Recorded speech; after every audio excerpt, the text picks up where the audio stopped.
दोस्तों टाइम था 28 अगस्त 2023 का, जब एक महिला के पास फोन आता है कि उसके लड़के को किडनैप कर लिया गया है। अगर उसे वो जिंदा वापस चाहिए तो 15 लाख रुपए उन्हें देने होंगे। उसकी माँ काफी ज्यादा घबरा गई और इसके साथ साथ उसने ये बात भी सोची कि शायद उन किडनैपर्स ने गलती से इसे किडनैप कर लिया होगा। ये बात सोचकर कि इसके परिवार वाले काफी ज्यादा अमीर हैं, लेकिन इनके घर वालों के हालात तो गरीबी में काफी ज्यादा बुरे चल रहे थे। वो पुलिस के पास भी जाती है और पुलिस वालों ने भी यही बात सोची कि किसी बंदे ने गलती से इसके बेटे को किडनैप कर लिया, ये बात सोचकर कि ये फैमिली काफी ज्यादा अमीर होगी, या फिर उन्होंने किसी गलत बंदे को उठा लिया, या फिर हो ये भी सकता है कि उनकी इनके साथ काफी ज्यादा पुरानी रंजिश रही होगी। लेकिन असल मामला क्या था? कौन थे वो लोग जो कि उसे किडनैप करके लेकर गए थे और कौन था वो व्यक्ति जिसे उन्होंने किडनैप किया था? दोस्तों ये स्टोरी है बांग्लादेश की और टाइम था 28 अगस्त 2023 का, जब तक 19 साल के शिवली सद्दीक हरियोद्दे की जिंदगी आराम से चल रही थी और ये बांग्लादेश के एक छोटे से गांव चित्तीगोग में रहा करता था। अभी ये सिर्फ 19 साल का हुआ था और इसकी ग्रेजुएशन चल रही थी। इसके घर के हालात इतने ज्यादा अच्छे नहीं थे, तो शिवली ने ये बात सोची कि वो अपनी पढ़ाई का खर्च खुद उठाएगा और हो सकता है अगर वो अपनी पढ़ाई का खुद भार उठा ले तो थोड़े बहुत पैसे उसे और भी मिल जाएंगे और उसके घर वाले जो खर्चा उसके ऊपर करने वाले हैं उसे अपने घर पर करें और इससे उनके घर का गुजारा अच्छे से हो जाएगा। अभी उसकी पढ़ाई कदालपुर स्कूल एंड कॉलेज में चल रही थी और वहां पर अपनी पढ़ाई के साथ साथ उसने पार्ट टाइम काम करना शुरू कर दिया। वो कुछ एक दिन तक काम ढूंढता है और उसके बाद आखिरकार उसे काम मिल भी गया। वो पढ़ाई में काफी ज्यादा अच्छा था और उसने ये बात सोची थी कि इसी तरह अच्छे से पढ़ाई करके एक टाइम ऐसा आएगा जब वो अपनी जिंदगी में कामयाब हो जाएगा, नौकरी वगैरह लग जाएगा और उसके पास पैसे की कोई कमी नहीं रहेगी और इसी तरह वो अपने परिवार की भी मदद कर पाएगा। तो अब उसके लिए बिल्कुल साफ बात थी कि उसे पढ़ाई करनी है और इसके साथ साथ पार्ट टाइम जॉब करना है ताकि वो कुछ एक पैसे कमा पाए और उन पैसों से अपना खर्चा निकाल पाए ताकि उसके घर वालों के ऊपर उसके खर्च का बर्डन ना आए। और नौकरी ढूंढने के दौरान वो अपने गांव के ही थोड़ी दूर जाता है। वहां पर एक पोल्ट्री फार्म था और वहां पर जाकर उसने अपनी पूरी की पूरी बात बताई कि मैं इस तरह सारी की सारी आपकी चीजें मैनेज कर सकता हूं और मुझे नौकरी की जरूरत है। तो फार्म के मालिक ने उससे बातें पूछी जो कि उसे चाहिए थी और उसकी सारी की सारी नॉलेज वगैरह देखकर उन्होंने वहां का उसे मैनेजर बना दिया। शिवली अब फार्म का मैनेजर बन चुका था और वहां पर आने वाली सारी चीजों को उसे मैनेज करना होता था। उसके नीचे 6 बंदे और भी थे जो कि वहीं पर पोल्ट्री फार्म में काम किया करते थे और उन्हें भी उसे मैनेज करना होता था। लेकिन शिवली ने सब कुछ अच्छे से संभाल लिया। वो अपने काम पर भी जाया करता था और इसके साथ साथ अच्छे से अपनी पढ़ाई भी वो कर रहा था। उसे वहां पर काम करते हुए अभी सिर्फ और सिर्फ 2-3 महीने ही हुए होंगे कि वहां पर जो उसके नीचे काम किया करते थे 6 लोग और जो थे उनके साथ भी सिल्वी की काफी अच्छी दोस्ती हो जाती है। अब घर में थोड़े पैसे आने लगे थे तो उसके माता पिता काफी ज्यादा खुश हुए कि उनका बच्चा कितना होनहार है कि अपने पढ़ाई के साथ साथ एक पार्ट टाइम जॉब कर रहा है जहां से वो काफी अच्छे पैसे कमा रहा है और हो ना हो ये आगे चलकर अपनी जिंदगी में काफी अच्छे से कामयाब होगा। उसके घर वालों की नजरों में, शिवली की नजरों में अब बिल्कुल सारा कुछ अच्छे से चल रहा था। लेकिन उसके बाद टाइम आया 28 अगस्त 2023 का, जब सुबह का टाइम हो चुका था लेकिन शिवली अभी भी वापस घर पर नहीं आया था। वो रात को ही वापस घर पर आ जाया करता था अपनी नौकरी कंप्लीट करके। लेकिन आज रात भी हो चुकी थी, सुबह भी अब हो चुकी है, लेकिन अभी भी शिवली वापस घर पर नहीं आया है। ये पहली बार नहीं था जब शिवली घर पर आने से लेट हुआ हो, लेकिन आज से पहले जब भी वो लेट हुआ था इसी तरह काफी बार पहले भी वो सुबह के टाइम वापस घर पर आया था। लेकिन उस टाइम ये अपने घर वालों के पास कॉल कर दिया करता था कि आज वो लेट होने वाला है। लेकिन रात को ना तो शिवली ने फोन किया और सुबह तक उसके घर वालों के पास अभी तक उसका फोन नहीं आया था। तो उसके घर वाले थोड़ी चिंता करने लगते हैं कि हो सकता है आज लड़का फोन करना भूल गया हो और इस बारे में भी वो लोग बात करते हैं कि आज से पहले तो ऐसा कभी भी नहीं हुआ। सुबह का टाइम हो चुका था, काफी देर उसे आए हो चुकी थी। वो लोग इसी बारे में बात कर रहे थे उसके घर वाले कि तभी शिवली की माँ के फोन पर एक कॉल आता है। उसकी माँ को पूरा अंदाजा था कि ये फोन उसके बेटे का ही होगा और जब वो फोन उठाकर बात करेगी तो उसका बेटा सामने से यही बात कहेगा कि वो कुछ ज्यादा ही लेट हो गया, रात को कुछ ज्यादा ही काम आ गया था और इसी के कारण वो वापस घर पर नहीं आ पाया और कुछ एक देर बाद ही वो वापस घर पर आने वाला है।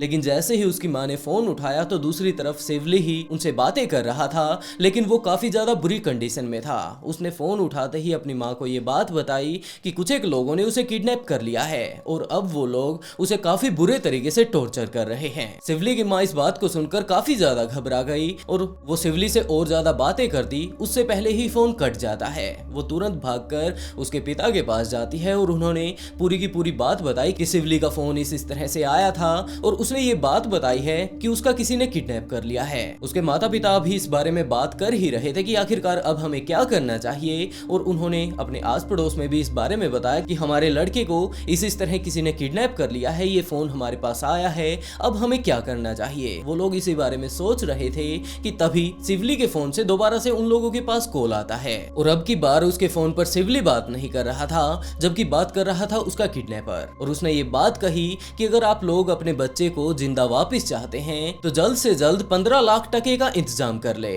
टका बांग्लादेश की करेंसी है, लेकिन दूसरी तरफ उसके माँ बाप इस बारे में सोच रहे थे कि आखिरकार हम लोग इसे क्या कहें, क्योंकि वो लोग काफी ज्यादा गरीब थे और इस बारे में सोचने लगते हैं कि अब हमें हमारा बच्चा वापस जिंदा तो चाहिए, तो हम लोग इतने पैसे का जुगाड़ कहां से करेंगे। ये घटना 28 अगस्त की थी और उसके माता पिता पैसा जुटाने में लग जाते हैं, लेकिन उनके पास इतना पैसा फिर भी इकट्ठा नहीं हो पाता जितना कि किडनैपर्स ने उनसे मांगा था। तो 31 अगस्त को दोबारा से किडनैपर्स का फोन आता है और ये बात पूछते हैं वो लोग कि क्या आप लोगों ने पैसे का इंतजाम कर लिया। लेकिन शिवली के माता पिता ने ये बात कही कि हम लोग काफी ज्यादा गरीब हैं, आप लोगों ने शायद किसी और बच्चे को उठा लिया, हम लोगों के पास इतना पैसा नहीं है। उन लोगों ने अपनी पूरी की पूरी कंडीशन के बारे में बताया कि हमारा तो गुजारा ही कुछ इस तरह से हो रहा है और हमारा बेटा एक पोल्ट्री फार्म में काम कर रहा है, वहां से जो उसे पैसे मिलते हैं उससे हमारा घर चलता है, और आप लोग बात कर रहे हैं 15 लाख टके की। कृपया करके हमारे बच्चे को छोड़ दीजिए, हमारे पास इतने पैसे नहीं हैं। उन दोनों के बीच कुछ एक देर बात होती है और आखिर में वो किडनैपर 15 लाख टके से 2 लाख टके पर आ जाते हैं और उन्होंने आखिर में यही बात कही कि इतने पैसे अगर आप लोग कर सकते हैं इकट्ठा तो ठीक है, नहीं तो हम लोग आपके बेटे को मार डालेंगे। उसके पिता ने ये बात कही कि आप प्लीज इसे कुछ भी मत कीजिएगा, मैं पैसे का इंतजाम करने की कोशिश करता हूँ। उसके पिता अपने घर पर मौजूद सारे पैसे को इकट्ठा कर लेते हैं, लेकिन वो 2 लाख नहीं बैठ पाता, तो वो अपने रिश्तेदारों से, अपने आस पड़ोस वालों से, सभी से जाकर इस बारे में मदद मांगते हैं कि हमारा बच्चा कुछ इस तरह किडनैप कर लिया गया है। उसके आस पड़ोस के लोग, रिश्तेदार शिवली को बड़े ही अच्छे से जानते थे और उन्हें भी इस बात को जानकर काफी ज्यादा दुख हुआ कि इतना होनहार लड़का आखिरकार किसी ने किडनैप क्यों कर लिया। उसकी तो किसी के साथ दुश्मनी भी नहीं और इसके परिवार के पास भी इतना पैसा नहीं कि वो उस किडनैपर को लौटा पाए, तो आखिरकार उन लोगों ने उसे उठाया ही क्यों है। लेकिन अब तो उसे उठा लिया गया था और जैसे तैसे कर उसके माता पिता पैसा इकट्ठा कर रहे थे और 2 लाख रुपए उन्होंने जैसे तैसे कर इकट्ठा कर भी लिए। और इसके बाद 2 तारीख को फिर से किडनैपर्स का फोन आता है और उन्होंने ये बात पूछी कि क्या आप लोगों ने पैसे इकट्ठे कर लिए हैं। तो उसके पिता ने कहा कि हाँ, मैंने पैसों का जुगाड़ कर लिया है, लेकिन मैं इन्हें कहां पर लेकर आऊं। तो उसके किडनैपर्स ने एक जगह बताई और उसके पिता सारे के सारे पैसे लेकर अकेले ही जा पहुंचते हैं उस जगह पर जहां पर उन किडनैपर्स ने उन्हें बुलाया था। उसके पिता पैसे लेकर उस जगह पर पहुंच जाते हैं जहां पर के किडनैपर्स ने उन्हें बुलाया था और वहां पर जाकर उन्होंने उन किडनैपर्स से मुलाकात की, लेकिन उन दोनों ने मुखौटा पहना हुआ था। शिवली के पिता ने उन्हें पैसे दे दिए और इस बारे में पूछा कि आखिरकार उनका बेटा कहां पर है। तो किडनैपर्स ने कहा कि आप वापस आराम से घर पर जाइए, हो सकता है आपसे पहले ही आपका बेटा घर पर पहुंच जाए। तो उसके पिता तुरंत वहां से निकल पड़ते हैं अपने घर की तरफ और घर पर आकर अपनी वाइफ से पूछते हैं कि उनका बेटा कहां पर है। उसकी वाइफ ने कहा कि बेटे को तो लेने के लिए आप गए थे, सारे के सारे पैसे वगैरह आपके पास थे, तो सिल्वी को भी तो आप ही को वापस लाना था। तो उसने सारी की सारी बातें अपनी पत्नी को बताई कि अभी तक उसे वापस घर पर आ जाना चाहिए था। तो उसकी माँ ने कहा कि ज्यादा चिंता करने की कोई जरूरत नहीं, हो सकता है वो लोग किडनैप करके उसे काफी ज्यादा दूर लेकर गए हों और कुछ एक देर बाद ही वो आने वाला हो। वो लोग वेट करने लगते हैं। वेट करते करते दोपहर हो चुकी थी, शाम हो चुकी थी और रात होने लगी थी, लेकिन अभी भी उसके माता पिता इसी वेट में थे कि उनका बेटा आने वाला है। टाइम बीतता रहता है और उसके बाद टाइम आया 7 अगस्त का, लेकिन अभी तक उसका बेटा वापस घर पर नहीं आया था। अब दोनों माता पिता घबराने लगते हैं और घबराते घबराते आखिरकार वो लोग पुलिस स्टेशन जा पहुंचते हैं। वहां पर जाकर उन लोगों ने पुलिस वालों को पूरी की पूरी बातें बताई और पुलिस वालों ने भी एक बात उनसे पूछी कि आपने आखिरकार पैसा क्यों दिया। तो शिवली के पिता ने कहा कि वो हमारा इकलौता बेटा है और हम किसी भी तरह का कोई रिस्क नहीं लेना चाहते थे। हम लोगों ने उन्हें पैसे दे दिए थे, लेकिन अभी भी हमारा बेटा वापस घर पर नहीं आया है। तो पुलिस ने तहकीकात करनी शुरू की और उस बारे में जानने की कोशिश की कि आपके पास क्या कुछ ऐसी संपत्ति है जिसे देखकर आखिरकार उन किडनैपर्स ने आपके बेटे को उठा लिया। तो पुलिस वालों को पता चलता है कि इनका तो गुजारा ही बड़ी मुश्किल से हो रहा है। तो उन्होंने अपनी तहकीकात करनी शुरू की और एक तरफ उनका दिमाग ये बात भी बोल रहा था कि इस बंदे को उन किडनैपर्स ने गलती से उठा लिया होगा। हो सकता है किसी और बंदे को वो लोग उठाने के लिए आए हों और इसके को उन लोगों ने उठा लिया हो।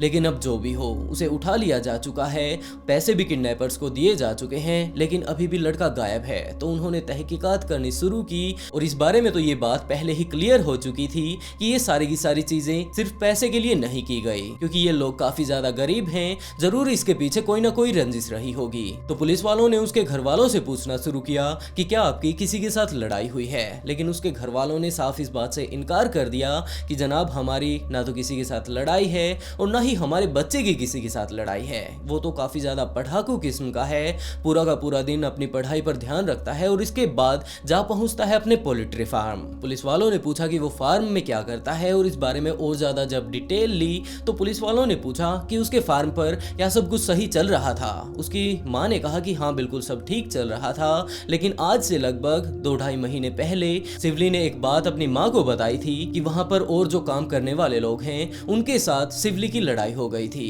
लेकिन अगले 2-3 दिन बाद जब उसकी मां ने दोबारा से शिवली से उस बारे में पूछा तो शिवली ने अपनी मां को बताया कि अब सब कुछ ठीक हो चुका है। तो इस बात को सुनकर पुलिस वालों के दिमाग में एक यही बात आई कि इन लोगों के पास इतने पैसे तो हैं नहीं कि सीधा का सीधा पैसों के लिए ही उसे किडनैप किया गया हो ना हो, जरूर इसे किसी रंजिश के कारण ही किडनैप किया गया होगा। और पुलिस वाले जा पहुंचते हैं उस पोल्ट्री फार्म जहां पर की शिवली काम किया करता था।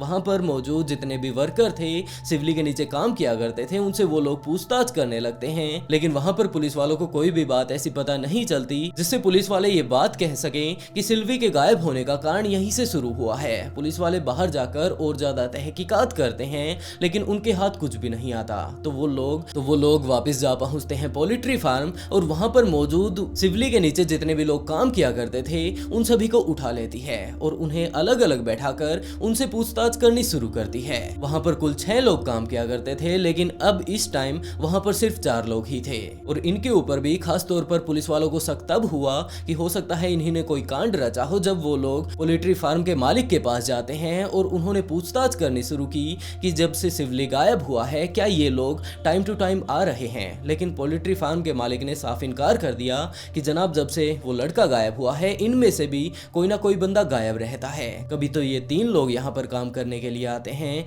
कभी 2 आते हैं तो कभी 4, सारे के सारे यहाँ पर काम करने के लिए नहीं आते जब से शिवली गायब हुआ है। तो पुलिस वालों ने उन चारों को ही वहां पर जब वो काम करने के लिए आए हुए थे अपनी हिरासत में ले लिया और पुलिस स्टेशन ले जाकर उनसे पूछताछ करनी शुरू की। तो उन चारों ने ही अलग अलग अपने बयान दिए और आखिर में पुलिस वालों ने ये बात पूछी कि तुम्हारा दोस्त तो ये बात बोल रहा है कि आखिरी टाइम ये घटना शिवली के साथ घटी थी, लेकिन तुम ये बता रहे हो। वो 4 लोग थे और चारों की बातें अलग अलग जा रही थी। उन लोगों ने कोई प्लानिंग नहीं बनाई थी कि अगर कल को पुलिस हमें उठा ले जाती है तो हमें मिलकर क्या बात बोलनी है। और इन 4 लोगों को जिन्हें पुलिस अपनी हिरासत में लेकर यहाँ पर आई थी इनका नाम था उमोनचिंग मर्मा, सुइचिन मंग मर्मा, अंथुई मंग मर्मा, उखेथाई मर्मा और इसके अलावा 2 लोग और भी मौजूद थे। तो इन सारे के सारे लोगों की बातें आपस में नहीं मिल रही थी, तो पुलिस ने अपने तरीके से उनसे पूछताछ करनी शुरू की और आखिर में वो लोग टूट भी जाते हैं। उन्होंने पूरी की पूरी बात बताई कि जनाब वहां पर असल में हुआ क्या था। और उनकी पूरी स्टोरी ये थी कि शिवली वहां पर काम करने के लिए आता है, लेकिन वो काम को लेकर कुछ ज्यादा ही सीरियस रहा करता था। वो हर टाइम हमें काम बताया करता था, हम लोगों के बीच काफी अच्छी दोस्ती हो चुकी थी, लेकिन अभी भी वो हमारी दोस्ती भूलकर पूरा का पूरा दिन हमारे ऊपर ऑर्डर चलाया करता था। हम सारे के सारे लोग 24 से 25 साल के थे, लेकिन शिवली अभी सिर्फ 19 साल का था। वो मैनेजर बन चुका था और हमें इस बात को लेकर काफी ज्यादा दिक्कत रहा करती थी कि जो हमारा मैनेजर है उसके साथ हमारी काफी अच्छी दोस्ती बन चुकी है। वो उम्र में भी हमसे काफी ज्यादा छोटा है, लेकिन अभी भी वो हमारे ऊपर पूरा दिन ऑर्डर झाड़ता रहता है। हम लोग उसकी बातें मान लिया करते थे, लेकिन फिर भी वो पूरा दिन ऑर्डर चलाता रहा करता था कि ये काम करो वो काम करो। और हमें इस बात में काफी ज्यादा दिक्कत आ रही थी कि ये छोटा सा लड़का हमारे ऊपर ऑर्डर झाड़ रहा है। और काफी बार तो हम लोग काम ना करते तो वो हमें धमका भी दिया करता था। तो इसी बात को लेकर अक्सर हमारे बीच लड़ाई हो जाया करती थी। और एक टाइम ऐसा भी आया जब हमारी ये लड़ाई कुछ ज्यादा ही बढ़ जाती है। बाद में हमारी सुलह हो गई, लेकिन हम लोग जितने भी वर्कर थे अभी भी अपने दिमाग से इस बात को नहीं निकाल पाए थे कि ये लड़का अभी भी हमारे ऊपर ऑर्डर झाड़ता रहता है। और इस बात से तंग आकर हम लोगों के दिमाग में ये बंदा खटक तो चुका ही था, तो हम लोगों ने प्लानिंग बनानी शुरू की और उसके बाद टाइम आया 28 अगस्त का, जब हम लोगों ने पूरी की पूरी प्लानिंग बना रखी थी। रात का टाइम था जब शिवली अपने घर पर जाने के लिए तैयार हो चुका था और वो फार्म से निकल भी चुका था। तो हम लोगों ने पहले ही एक गाड़ी का इंतजाम कर लिया था और उसके पीछे पीछे हम लोगों ने गाड़ी लगा दी। हम सभी लोगों ने मास्क वगैरह लगा लिए थे ताकि शिवली हमें पहचाने ना। और थोड़ी आगे जाने के बाद हम लोगों ने उसे अपनी गिरफ्त में ले लिया। हम लोग उसे गिरफ्त में लेकर एक वीरान इलाके में लेकर जाते हैं और वहां पर जाने के बाद आपस में हम लोग बातें कर ही रहे थे कि इसी बीच शिवली ने अपने घर वालों के पास फोन कर दिया। उसके पास फोन था, उसने वो फोन कर दिया। लेकिन सबसे अच्छी बात ये थी कि वो अपने घर वालों को इस बारे में नहीं बता पाया कि उसका किडनैप असल में किया किसने है, क्योंकि हम सभी लोगों ने अपना फेस कवर कर रखा था। उसके कुछ एक देर बाद ही हम लोगों ने फिर से शिवली के घर पर फोन किया।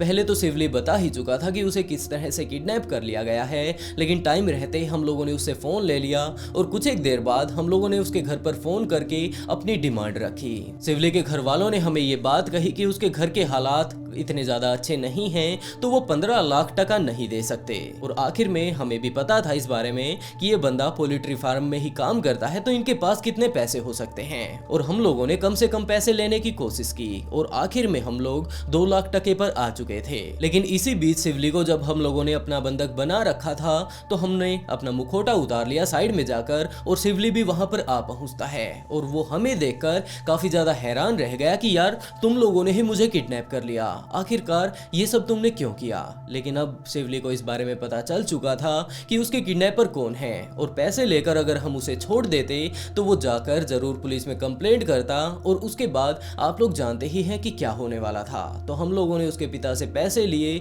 और उसके बाद शिवली को भी निपटा दिया। अब पुलिस को सारी की सारी बातें समझ आ चुकी थी, लेकिन अभी भी कंफ्यूजन पुलिस के दिमाग में जो था वो ये कि अब उसकी बॉडी कहां पर है। तो उन्होंने बताया कि यहाँ पर जो वो पहाड़ है उसके ऊपर हम लोगों ने उसकी बॉडी को छोड़ दिया था। लेकिन पुलिस वाले जब वहां पर पहुंचते हैं तो वहां पर उन्हें एक कंकाल मिलता है। पुलिस वाले इस बारे में और ज्यादा जब इन्वेस्टिगेशन करते हैं तो इस प्लान का मास्टरमाइंड उमोंचिंग मरमा इस बारे में पुलिस वालों को बताता है कि जब उन लोगों ने उसे मार डाला था तो उसे छोटे छोटे पीसेस में काटकर बिल्कुल खत्म करने की सोच ली थी। लेकिन जब उन लोगों ने उसे छोटा छोटा कर काट ही लिया था तो आखिर में उन लोगों ने उसे उबाल कर खाया भी था, और जितने भी वो हड्डी वगैरह बची थी उसे वो लोग पहाड़ के ऊपर जाकर फेंक आते हैं ताकि किसी को कोई सबूत मिले ही ना। पुलिस वाले उमोंचिंग को अपनी हिरासत में ले लेते हैं, लेकिन इस बारे में तब तक बाहर पता चल चुका था लोगों को कि एक लड़के को इन लोगों ने मार डाला है। तो बाहर काफी ज्यादा भीड़ इकट्ठा हो गई और अभी तक उमोंचिंग पुलिस वालों की हिरासत में था, लेकिन जब इतनी सारी भीड़ आती है तो वो भीड़ उसे अपनी गिरफ्त में ले लेती है। इसी बीच पुलिस वालों और भीड़ के बीच काफी ज्यादा संघर्ष होता है, लेकिन आखिर में भीड़ उमोंचिंग को अपने साथ ले जाती है और वो साइड में ले जाकर उसे इतने ज्यादा बुरे तरीके से पीटती है कि उसे पीट पीट कर उन लोगों ने जान से मार डाला। इस घटना में पुलिस वालों को भी काफी ज्यादा चोटें आई, लेकिन आखिर में पुलिस वालों ने आंसू गैस के गोले फेंके और वहां पर भीड़ पर कंट्रोल पाया। लेकिन अभी भी उमोंचिंग के बाकी साथी पुलिस के गिरफ्त में थे और पुलिस ने उन्हें पूरी की पूरी सिक्योरिटी दी ताकि ये भीड़ उन्हें भी ना मार डाले। अब ये केस कोर्ट में पहुंच चुका है और अभी भी इसके ऊपर कार्रवाई हो रही है। वैसे दोस्तों आप लोग इस केस के बारे में क्या कहना चाहेंगे, अपनी राय कमेंट बॉक्स में जरूर बताइएगा। और इसी के साथ दोस्तों आज का शाउट आउट सचिन कुमार को, and write a beautiful comment to get a shout out in next video. बहुत जल्द मिलते हैं एक और नई स्टोरी के साथ।